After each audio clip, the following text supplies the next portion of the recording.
Halo Ibu Guru yang saya hormati dan teman-teman yang saya kasihi, perkenalkan nama saya Christine Tabita Putri Manurung dari kelas 10 IPA 2. Jadi di video ini saya akan menjelaskan materi salah satu golongan dari kingdom Animalia, yaitu Invertebrata atau Vertebrata. Selamat menyaksikan. Sebelum itu saya akan menjelaskan apa sih itu kingdom Animalia.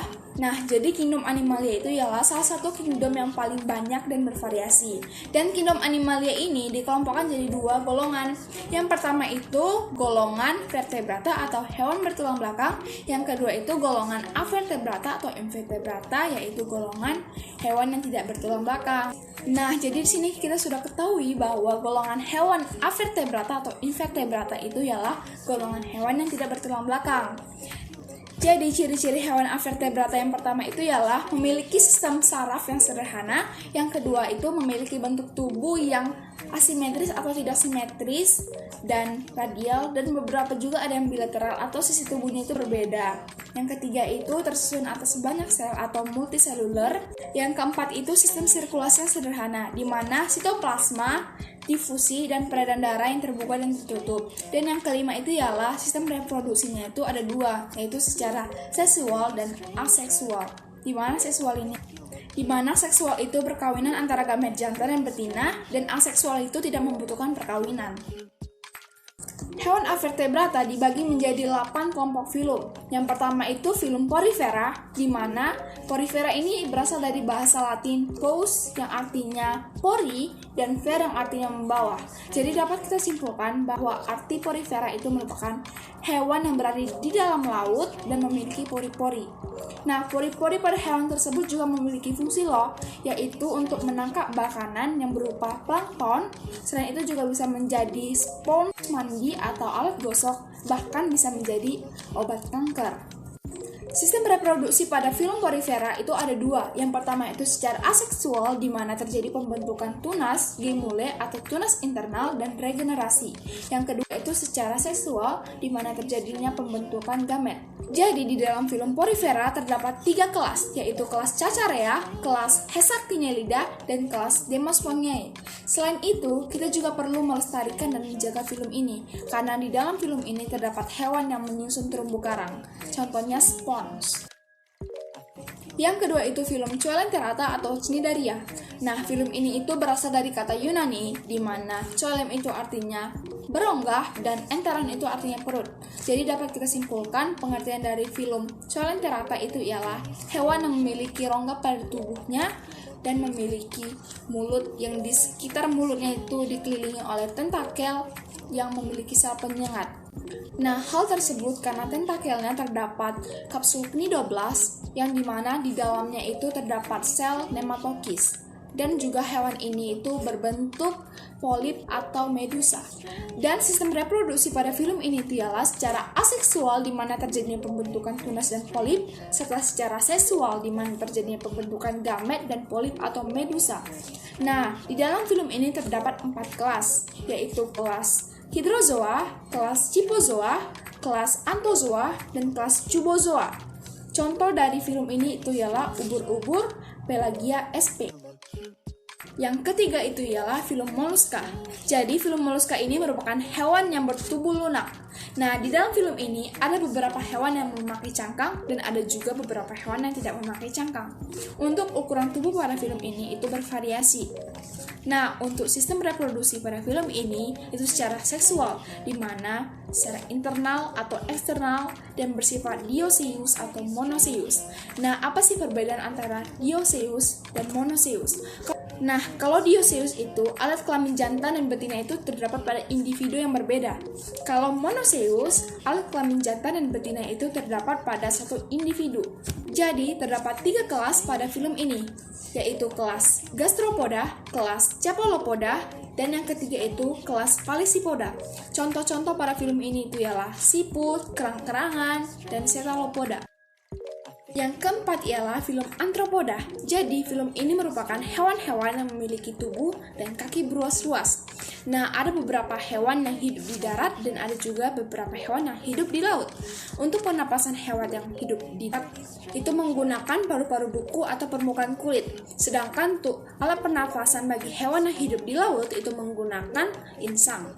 Sistem reproduksi pada film ini bersifat dioecious, di mana alat kelamin jantan dan betina itu berada pada individu yang berbeda, serta reproduksi seksual secara internal, di mana itu mengalami ekdisis, itu ialah peristiwa terlepasnya kutikula, dan sebagian juga ada yang bermetamorfosis. Jadi terdapat 4 kelas pada film ini, yaitu kelas Crustacea, kelas Insecta, kelas Arachnoidea, dan kelas Myriapoda.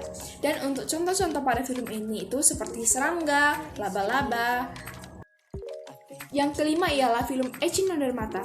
Jadi film Echinodermata ini merupakan hewan tripoblastik selomata dengan simetri bilateral, di mana permukaannya itu berduri, baik itu tumpul maupun runcing. Dan juga hewan ini itu hidup di dasar laut.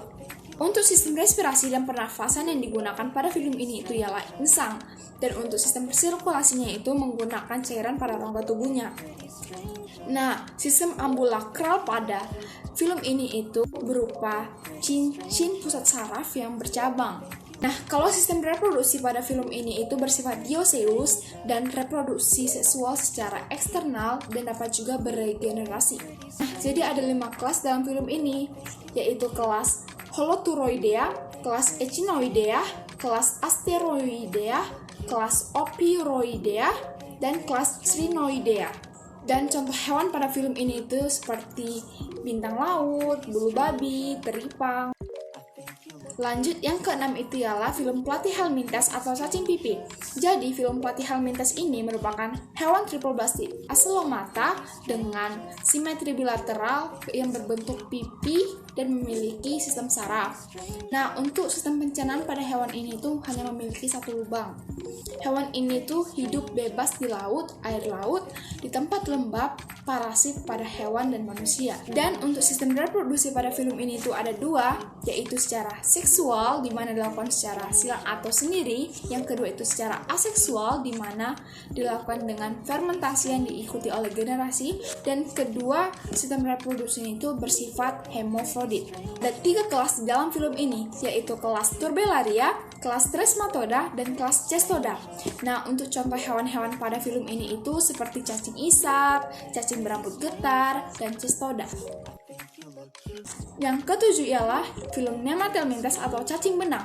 Jadi, film Nematelmintes ini merupakan hewan tripoblastik pseudoselomata, di mana bentuk tubuhnya itu simetri bilateral dan bentuknya itu bulat, panjang, yang dilapisi oleh kutikula. Dan hewan ini itu memiliki pencernaan yang lengkap. Jadi hewan pada film ini tuh dia hidup bebas atau tinggal sebagai parasit gitu, seperti di tempat basah, di dasar perairan tawar atau laut bebas, dan juga sebagai parasit pada manusia dan hewan. Nah, sistem reproduksi pada film ini itu secara seksual. Jadi terdapat 2 kelas di dalam film ini, yaitu kelas Nematoda dan kelas Nematomorpha. Dan ada beberapa contoh hewan pada film ini seperti cacing gelang, cacing kremi, cacing tambang. Dan yang terakhir, yang ke-8 adalah film Annelida atau cacing gelang. Nah, jadi film ini tuh terbentuk dari kata annulus atau cincin dan juga oidos atau bentuk. Jadi dapat kita simpulkan bahwa pengertian dari film Annelida adalah kelompok hewan tripoblastik yang dimana mereka memiliki rongga tubuh yang sejati dan juga tubuh yang bersegmen. Setiap segmen dinamakan somit. Jadi struktur-struktur somit pada cacing itu dinamakan atau disebut metameri yang sudah dilapisi oleh kutikula. Nah, selain itu, hewan pada film ini itu memiliki peredaran darah yang tertutup tapi dilengkapi oleh pembuluh darah. Nah, selanjutnya sistem saraf pada film ini itu terdiri dari ganglion atau simpul saraf dan tali saraf, di mana itu merupakan sistem saraf tangga tali. Kalau sistem reproduksi pada film Annelida ini itu ada 2, yaitu secara aseksual, di mana terjadinya fragmentasi atau pemutusan sebagian tubuhnya, dan secara seksual, di mana terjadinya perkawinan silang tetap. Dan Dan yang terakhir pada film ini itu ialah terdapat 3 kelas, yaitu kelas Polychaeta, kelas Oligochaeta, dan kelas Hirudinea. Dan contoh-contoh hewan pada film itu seperti cacing tanah, lintah, Polychaeta. Saya pikir itu saja informasi dan penjelasan yang dapat saya jelaskan melalui video ini tentang materi invertebrata atau avertebrata, hewan tidak bertulang belakang. Jadi itu saja video dari saya. Saya harap video ini bermanfaat dan berguna bagi kita semua ya. Sebelumnya saya ingin meminta maaf yang sebesar-besarnya jika ada kesalahan kata atau perbuatan dalam video ini. Terima kasih atas perhatiannya.